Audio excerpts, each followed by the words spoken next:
Hey, Otamus! Mais um vídeo, e aqui quem fala com vocês é o Wiz. E pessoal, no vídeo dessa semana a gente vai falar sobre os androides de Dragon Ball e explicar tudo relacionado sobre eles, contar a história de como eles foram criados. Pessoal, se você confia aqui no monstro, então já deixa o seu like. Se não confia, assiste o vídeo e deixa o like depois, eu sei que tu vai gostar do vídeo. Então, sem mais enrolação, vamos pro que interessa, que é o vídeo. Solta a vinheta, Harry!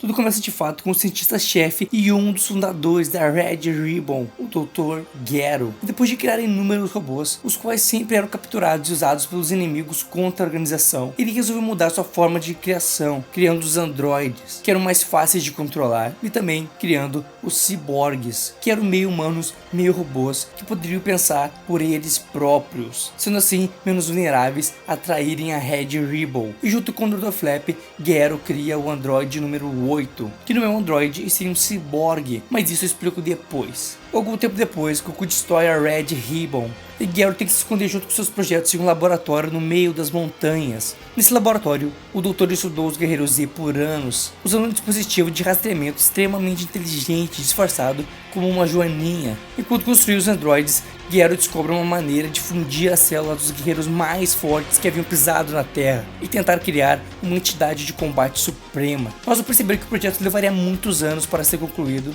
o doutor deixa o projeto a cargo de seu supercomputador e chama o projeto de Cell. O super PC do doutor também estava responsável por criar o Android 13, 14 e 15, mas isso foi mantido em segredo de todos. Com isso feito, ele decide dar atenção para outros assuntos, deixando seu supercomputador cuidar de todos os seres supremos. Com sua atenção voltada aos ciborgues e androides, ele finaliza seus projetos e constrói uma série de androides. Mas o que marcou a criação dos androides é que durante as tentativas de construir, inúmeros androides foram destruídos por Gero, incluindo do 1 ao 7, do 9 ao 12, todos destruídos, pois todos eram muito instáveis, porque eram muito maus, ou muito estúpidos, ou muito agradáveis, ou seja, sempre um extremo de emoções, nunca um meio termo, o que tornava muito difícil de controlar o androide. Depois de inúmeras tentativas, Gero cria o androide número 16, que foi inspirado em seu filho, esse que havia morrido baleado pelo exército inimigo em batalha. Gero queria que o androide número 16 fosse perfeito, sem falhas, e assim preferiu deixá-lo adormecido ao ver que faltavam algumas coisas para serem mudadas no androide. Nesse tempo, Gero resolve mudar seu método de criação e passar a só construir ciborgues, ou seja, robôs com partes humanas, ou humanos com partes robôs. Isso fez com que ele criasse o androide número 17 e o número 18,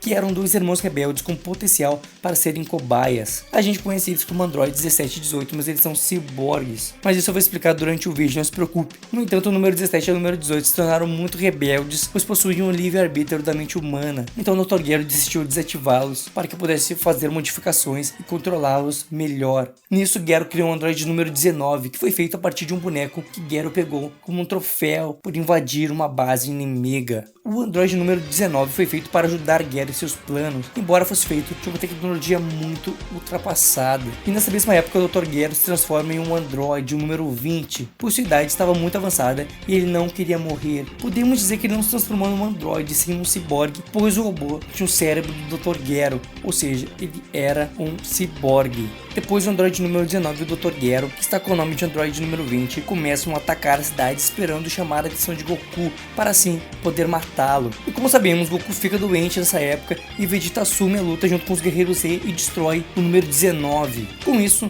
Gero se viu forçado a ativar o número 17 e o número 18. Mas seus medos de ativá-lo se concretizou, pois os dois se voltaram contra ele e o mataram. Na confusão, Trunks destrói o laboratório do Dr. Gero e em seguida o número 16 é ativado pelo número 17 e o número 18. E aqui vemos o poder dos dois, o número 17 e o número 18, pois eles derrotaram facilmente todos os guerreiros Z, inclusive Vegeta, que estava transformado em Super Saiyajin. E o objetivo do número 16, do número 17 e do número 18 era matar Goku exclusivamente, principalmente o número 16, que não viu outra coisa além de cumprir a sua missão até ele chegar no momento onde ele parou com isso e mudou sua mente. Podemos dizer que ele é um androide especial. E nesse meio tempo, onde os androides vão atrás de Goku para matá-lo, Cell aparece. E ele é um caso à parte que merece uma explicação mais detalhada. Como eu falei no início, o Dr. Gero deixou seu melhor experimento para que seu supercomputador bolado cuidasse de tudo e deixasse pronto. E como eu já disse, o Cell estava lá, estava sendo criado, e os androides número 13, 14 e 15 também. Mas ao contrário dos outros três, Cell foi criado através das células dos maiores guerreiros do mundo. E essas células eram coletadas por pequenos robôs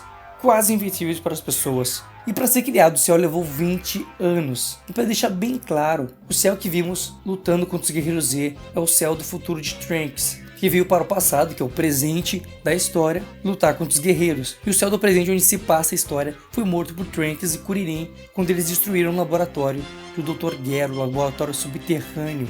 Logo em seguida, Goku se recupera e aqui entram os androides 13, 14 e 15 e vêm para combater os Guerreiros Z. Nessa luta podemos ver o poder de fusão dos androides, onde o 13 se transforma em Super 13. Claro que na saga original isso não acontece, mas isso ocorre no filme O Retorno dos Androides. E antes que vocês me xinguem e falem alguma coisa, o filme se encaixa antes do torneio de Cell. E o que mostra isso é que o Goku ainda está vivo e o Gohan não sabe se transformar em Super Saiyajin no filme. Então esses são os fatos que provam que o filme foi encaixado antes do torneio de Cell e logo em seguida quando o Goku se recupera. E nesse meio tempo, depois de absorver milhares de pessoas, Cell volta a aparecer para lutar e absorver os androides número 17 e 18. Nessa parte da história vemos que o androide número 16 é muito mais forte que o número 17 e o número 18. E esse fato do androide número 16 ser mais forte é muito interessante, pois ele é um androide e não um ciborgue, como o androide 17 e 18. Ou seja, ele não tem partes humanas, ele é todo um robô, ele é totalmente artificial. E mesmo assim, luta de igual para igual com Cell. E depois de Cell absorver o número 17, ele fica muito mais forte e fica em sua forma semi-perfeita, onde mesmo Piccolo com o poder de Kami-sama não é páreo para ele, muito menos o androide número 16. Na sequência, depois de treinar na Sala do Tempo, Vegeta chega para lutar com o Cell semi-perfeito. E nessa luta vemos que Vegeta é muito mais forte que o Cell semi-perfeito, mas depois de seu orgulho, Vegeta deixa Cell absorver a número 18 e assim ele alcança sua forma perfeita, na qual nem o Super Vegeta nem Trunks consegue vencê-lo, ele vence os dois com facilidade. Na sequência, durante o torneio de Cell, ele alcança a forma super perfeita, onde ele aumenta o poder da forma perfeita muito mais. E nessa forma, Cell não está mais com o número 17 e o número 18 dentro de si, pois seu corpo já havia absorvido o poder deles e já havia se transformado e não precisava mais do corpo dos dois. E ele alcança a forma super perfeita por causa da capacidade dos Saiyajins de aumentarem seus poderes depois de receber um golpe de quase morte. Cell aumentou seu poder por causa do seu DNA Saiyajin. Continuando a história dos androides, a gente vai pular para a saga GT, e lá eles aparecem de novo com o Super 17, que surgem depois da fusão do 17 da Terra com o 17 do Inferno, que foi criado pelo Dr. Gero e pelo Doutor que criou o Baby. E essa forma de Super 17 é muito poderosa, tanto que lutou contra o Goku e transformado em Super Saiyajin 4. Ou seja, os androides sempre deram trabalho para os Guerreiros Z. Agora vamos ver as características dos androides. 3 tipos de androides criados por Dr. Gero. Os sem restrições com fonte de energia ilimitada, que podem lutar sem cansar e sem diminuir o ritmo de luta, que são o androide número 8, número 16, número 17 e número 18. Nesse caso, tirando o número 16, todos são ciborgues, ou seja, humanos que se transformaram em robôs. O segundo tipo são os que precisam de entrada de energia, geralmente roubando de vítimas. Um exemplo desse tipo é o número 19 e o número 20, que é o Dr. Gero. E uma característica desse tipo é que quanto mais energia eles absorvem, mais forte eles ficam. Curiosamente, o Dr. Gero usou em si mesmo essa configuração, ao invés de usar a configuração mais avançada, sem limite de energia. O terceiro tipo é praticamente igual a um ser humano, e sua energia vem através do Ki, que são conhecidos como Bio-Androids. O exemplo disso é o Cell e o Cell Juniors. Também há 3 tipos de construção, mas não se confunda a construção com características. Agora são as construções dos androides, porque temos 3 tipos de construção de androides. Nesses 3 tipos de construção a gente tem os ciborgues primeiramente, que são, como eu já falei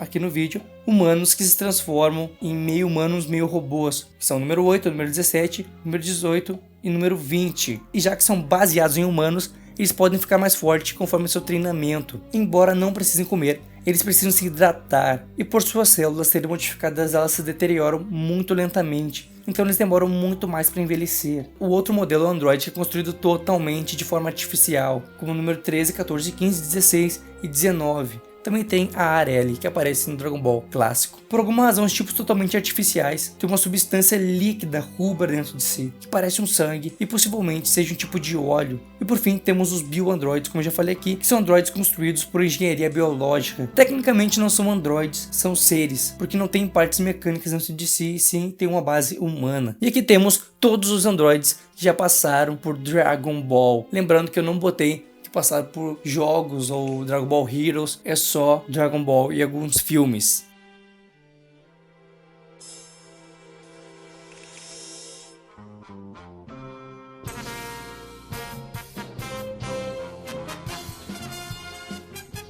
Algumas curiosidades sobre os androids, tenho poucas curiosidades relevantes, né? Não quero botar coisas que eu não sei, então a gente vai ver só curiosidades que eu vi que é verdade, eu consegui confirmar. Na primeira curiosidade a gente vê que o android número 17 e o número 18 tem nomes. E o nome do 17 é Lápis e da número 18 é Lazuli. E quando se junta as duas palavras se forma Lápis Lazuli, que é uma pedra semi-preciosa azul conhecida por sua beleza desde a antiguidade. Nossa próxima curiosidade é que o android número 8 é o único que aparece em todas as sagas de Dragon Ball. Dragon Ball Clássico, Dragon Ball Z e Dragon Ball GT. De acordo com Akira Toriyama, o android número 20 e o android número 19 seriam os androides originais da série, os únicos androides que apareceriam na série da saga Androids, eles seriam os principais. No entanto, o diretor de Dragon Ball da época disse que eles eram muito ultrapassados e ridículos, então ao invés de se tornar os principais androids, Akira optou por continuar a saga, criando o número 17 e o número 18.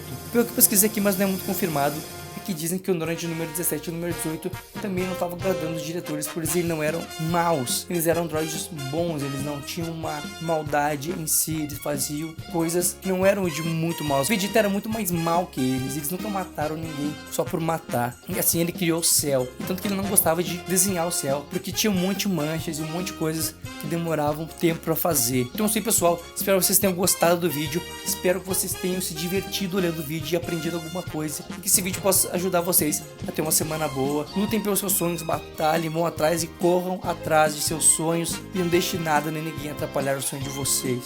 Tamo junto pessoal, fiquem com Deus e tenham uma boa semana. Feito Harris!